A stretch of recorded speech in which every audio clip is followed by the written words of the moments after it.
madaxweynaha jamhuuriyadda Soomaaliland mudane Axmed Maxamed Maxamuud Silanye iyo wafdi uu hogaaminayo oo safar shaqo oo gaaban ku tagay gobolka Gabiley gaar ahaan magaalada Togwajale ayaa si weyn loogu soo dhaweeyay magaaladaasi. intaasi kadib madaxweynaha Soomaaliland ayaa si rasmi ah xadhiga uga jaray dhamaystirka wadada laamiga ee isku xidha Kalabaydh iyo Togwajale. madaxweynaha jamhuuriyadda Soomaaliland markii uu xadhiga ka jaray wadadaasi waxa uu ka qayb galay xaflad loo sameeyay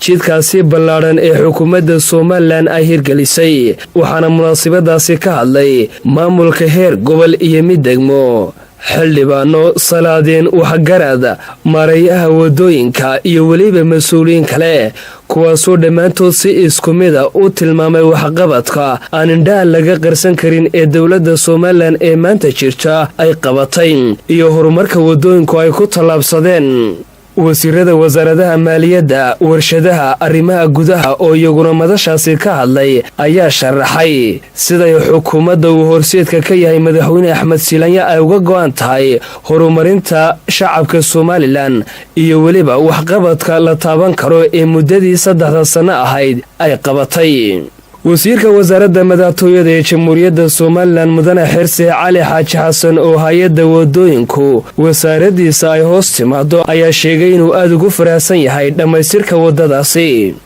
aad iyo aad baan ugu faraxsanahay maanta madaxweyne inay rumowday himiladaadii waanu ka dhabaynay oo ay suurto gashay wadadii Wajaale oo maanta la marayo oo ay dhamaystirantay alxamdulillaah rabbil caalamiin. ilaahay baa mahad leh. madaxweynaha Soomaaliland mudane Axmed Maxamed Maxamuud Silanye ayaa isaguna halkaasi ka hadlay, waxaana uu sheegay in ay ka mid ahayd waqtigii doorashada waxyaabihii ay ballan qaadeen wadadaasi. farxad aad iyo aad u weyn tahay maanta anigay waqtigeena socdaba inaanu ka soo qayb galno maanta furitaanka wadada Kalabaydh iyo Togwajale. wadadaasoo muhiimadeeda qaranka u leh, wadadaasoo gobolka ahmiyadda weyn u leh, wadadaasoo wax wada badan ugu fadhida dalkeen dadka kana mida meelahaanu ballan qaaday waanu mar walba fulinayno wixii aan ummadda shacbiga u ballan qaaday. waxaan qabaa wadooyinku caam ahaan inay waxa dalka isku xidhaya yihiin, inay waxa ummadda midaynaya inay yihiin, inay waxa dalka horumarintiisa muxuu ahay hirgelinaya ee dhaqaajinaya inay yihiin. marka waxaan aaminsanahay gobolkan oo ka mida gobollada wax soo saarka badan ee waxtarka badan qaranka u leh ee la xidhiidhiya Itoobiya la xidhiidhiya ee wax badan u tara ummadda dhinac kastoo laga eego inay faa'iido badan u soo kordhinayso gobolka iyo xidhiidhkiisa uu dalka intiisa kale la leeyahay iyo dhaqdhaqaaqa ganacsiga aanu leeyahay Itoobiya intaba inuu wax badan ka tari doono ummadda iyo dadka wuxuu soo kordhin doono. marka waxaanu ballan qaadaynaa inaanu mar walba ku dadaalno oo wadno dadaalkaan ku jirno inaanu horumarino wadooyinka dhismooda, horumarintooda, dalka isku xidhkiisa, isukeenkiisa, waaragtan ilaa shaqooyinka laga wado wadadii Ceragaabo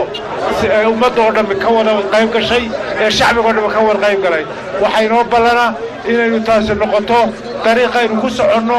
oo ku wadno inaynu ummad iyo dalka isku xidhno horumarintiisa, midnimadiisa, wadajirkiisa. waxaan aad iyo aad ugu mahadnaqayaa sharaf iyo qiimo leh iyo sida qiimaha iyo sharafta leh ee aad noo soo dhaweyseen. madaxweynaha Soomaaliland ayaa shahaado sharaf iyo guddoonsiiyey cid kasta oo ka qayb qaadatay dhamaystirka wadadaasi. madaxweynaha Soomaaliland ayaa soo kormeeray cisbitaal halkaasi laga hirgelin doono kaasi oo dhammaad ku dhow. madaxweynaha Soomaaliland waxaa xarunta madaxtooyada shahaado sharaf loogu yeedhay waxqabadka xukuumadda iyo sida haweenka Soomaaliland looga qayb galiyay talada dalka gaar ahaan xukuumadda maanta jirta ay uga qayb gelisay hogaaminta dalka guddoonsiiyay ururada kala duwan ee bulshada ee loo yaqaan civil society. kulankaasi waxaa ka hadlay gudoomiyaha Sonsaf Mustafa Saad Dembel, Adna Aadan Ismaaciil iyo weliba mas'uuliyiin kala duwan oo ka kala soday qaybaha bulshada, waxaanay dhammaantood ku dheeraadeen waxqabadka dowladda gaar ahaan arrimaha bulshada iyo sida haweenku ay uga dhex muuqdaan talada dalka gaar ahaan xukuumadda madaxweyne Axmed Silanye, kuwaasoo ku hambaliyay una soo jeediyay inuu halkaasi ka sii wado sidii uu dumarka u taageeri lahaa. gudoomiyaha dalada nagaad kaltuun xasan sheekh cabdi oo madaxweynaha Soomaaliland iyo marwadiisa shaada sharaftaasi ku maamustay ayaa sharaxday ujeedada madaxweynaha Soomaaliland ay shaada sharaftaasi u gudoonsiyeen. haweenka Soomaaliland aad bay ku soo dhaweynayaan anigoo ku hadlaya magaca haweenka Soomaaliland oo aan ku hadlaynin magaca dalada nagaad oo kaliya waayo maadaama magaca haweenka sidno waa inaan ku hadlo magaca haweenka Soomaaliland marka madaxweyne maalintii dhaweediyay intii ka horeysayba haweenka mar walba waxay dhagahooda u furayeen inay dhageystaan dhawaaq afka ka soo yeeraya ee aad ku taageerayso horumarka haweenka Soomaaliland tii ugu dambeysay hadii aan ku laabto ma yahay inoo kaliya inay haweenku ka qayb qaataan siyaasadda waxa kale oo ku jirtay inaad ka taageeri doontaan dhinaca dhaqaalaha iyo waxbarashada haweenka Soomaaliland saddexda qodob aad iyo aad ay haweenku u soo dhaweeyeen waana kaaga mahadnaqayaan waxaan ku leeyahay madaxweyne aad iyo aad ugu mahadsan tahay sida bareerka ah ee haweenka Soomaaliland ugu heelan tahay sharaf bay noo tahay annaga mar walba waayo maadaama aanu ku jirno hawlaha qaranka aanu ku jirno mar walba waa haweenku ay kamid yihiin lafdhabarta Soomaaliland waxay aad iyo aad aan kaaga mahadnaqaynaa sida wanaagsan ee dhiiran ee bareerka ah ee aad u dhiibatay hadalkaagii madaxweynenimo waana ka aqbalay madaxweynaha Soomaaliland mudane Axmed Maxamed Maxamuud Silaanya ayaa isaguna halkaasi ka hadlay umaleyn maayo inay u baahan tahay inaan isu tilmaano ahmiyadda haweenku u leeyahay qaranka iyo waxay ka yihiin isu tilmaamayno inay xaq u leeyihiin inay qayb kasta oo nolosha dalka iyo hogaaminta dalka iyo siyaasaddiisa qayb si buuxa uga qayb galaana waa mid aan mugdi ku jirin aan muran ku jirin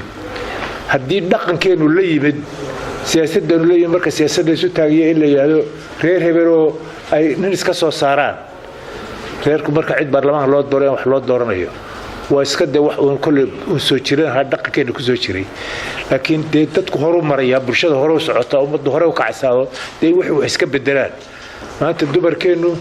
awal barka hore nolosha qaybteeda way ka mid ahaayeen maanta hadda siyaasadda iyo dawladda way nagu eegaysaa way nagu bitxaamaysaa siyaasadana deedno kala midba ku jiro aynu taariikhda ku garana muxuu ahay qoonta ku leeyahay ictiraafka dawladda ka haysatay waxay ku soo barteen ka wada ogna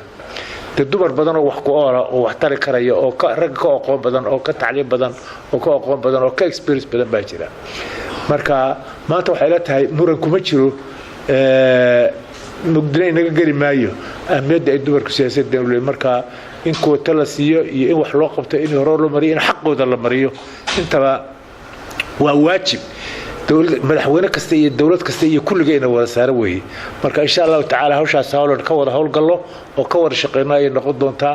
ay mid meel uga soo wareejisay noqon doontaa